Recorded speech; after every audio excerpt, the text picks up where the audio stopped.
Hey guys, I'm on a car. I've got an hour drive, so I'm going to tell you a story about when I first turned 18. And when I first turned 18, I don't know what you guys all did when you turned 18, but I did what any reasonable 18-year-old young boy did when he turned 18. And I bought some porn. So I went to Youmacon to specifically do that. And man, if you want to get porn when you're 18, you go to fucking Youmacon, man. They will just shell out the porn to you, man. You can just get all the anime titties. I'm telling you right now. You shell them the cash, they shell you that porn. But yeah. But of course, you know, as any 18-year-old, you can't just go up and buy porn. Like, it's kind of weird, right? Like, we know everybody looks at it, but it's like, it's still kind of weird, especially at a convention setting like Youmacon where there's like tons of other people. So what do? You buy the next best thing to a porn. You buy a visual novel. And for those of you who aren't well immersed in the visual novel culture, it's basically video game porn. It's it's like a choose your own adventure PC game. You know, there's just like a lot of text and clicking through, and there's a few branches and flags where, you know, you can like make your own decision, like if you want to go left or right or something.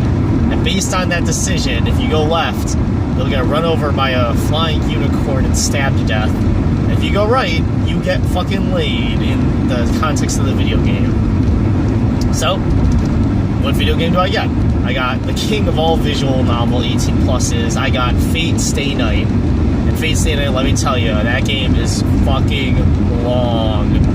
I mean, like, that game just fucking takes forever. I think I have a video of me and my friends playing it, about an hour long of gameplay, and then after an hour of gameplay, we finally finish the intro and get sent to the main menu. That's how long that fucking game is. And I can guarantee you there are at least like 72 more hours of gameplay had we done a 100% run.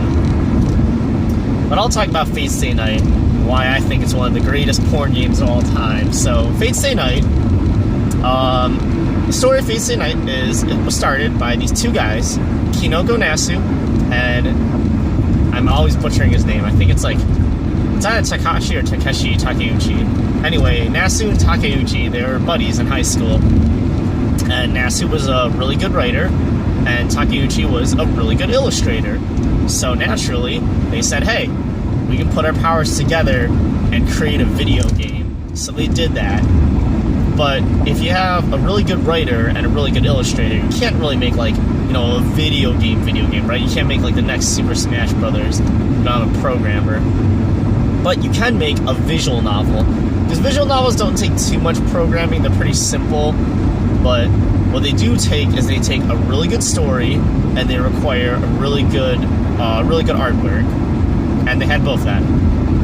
So Nasu wrote the story of Tsukihime, and Takeuchi wrote the story, drew the visuals for Tsukihime. And man, it has not aged well, but it's there, you know, it's their first work together.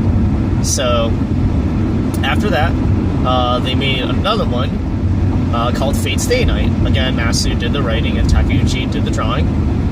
And then they sold it at a Comic-Con, and it just exploded. I mean, they formed their own independent publishing group called Type Moon. It was just the two of them at first, and just Fate Stay Night like got hugely popular. Like, everybody fucking loved it. They've made animes of it, video games of it. They made sequels, prequels. There's a mobile game for it. It's just, if you know anybody that knows anime, like, the next level up from Dragon Ball Z is like Fate Stay Night, man. That's like the level 2 normie anime right there. But it all started as a visual novel, and more importantly, it started as an 18 plus visual novel, and even more importantly, it started as an 18 plus hardcore porn visual novel. But why does this appeal to people? Well, other than the fact that it's porno, it actually had like an amazingly good story. So I have this theory that Nasu and Takeuchi made Fate Stay Night, and Nasu just wanted to write like this brilliant story, because he just makes brilliant stories, and like, he's a brilliant writer. but how do you, like, you can't sell that story, right? Like, the story of Fate/stay night is some kid fights in a Holy Grail war, and there's like Hercules and King Arthur and Excalibur and magical powers and unicorns and Pegasuses and Medusa and all that stuff, but nobody gives a shit about that. That shit's boring. So how do you sell that? You fucking make anime titties and put 18 plus in the boxes, and then boom, everybody flocks to that shit, man. So yeah, but what I realized as I played Fate/stay night is I might have come for the 18 plus tag, but I stayed because of the story, because it just immerses you. And I've told my friend a lot, so no matter what the medium is, whether it's a movie, a book, or a video game, they all do the same thing, right? They tell a narrative, they tell a story. It's just they do it in different ways. In a book, you read it. In a movie, you just kind of sit back and let them read it to you, the story. In a video game, it fully immerses you, right? That's the only type of thing where you get to set your own pace, you get to make your own actions, you know. So in a book, it's like you're just kind of reading about the exploits of this character in his story. In a movie, you're kind of watching it happen. But in a game, you are the character, right? You're there, right there. You're Emiya Shiro in Fate/stay night, and you're fucking all those magical King Arthur, Animu, waifu pieces of shit. I don't fucking know. It's a weird game. But I think that's what appealed. So I played Fate/stay night probably like 7 hours or something before I got to the first porn scene, and let me tell you, it was probably like 30 seconds long, and then it was back to the game. So the game is all exposition. I spent like 7 hours learning about, like, 7 hours of just all G-rated content, right? Of just like the Holy Grail War, learning about Emiya Shiro's past, learning about King Arthur and Excalibur, and how the magical master-servant system and fighting and magecraft and magical circuits and the root of all magic happens. I spent 7 fucking hours playing that boring ass shit, turboing through, just constantly mashing the space bar. And then, like, the porn scene finally happened 7 hours in.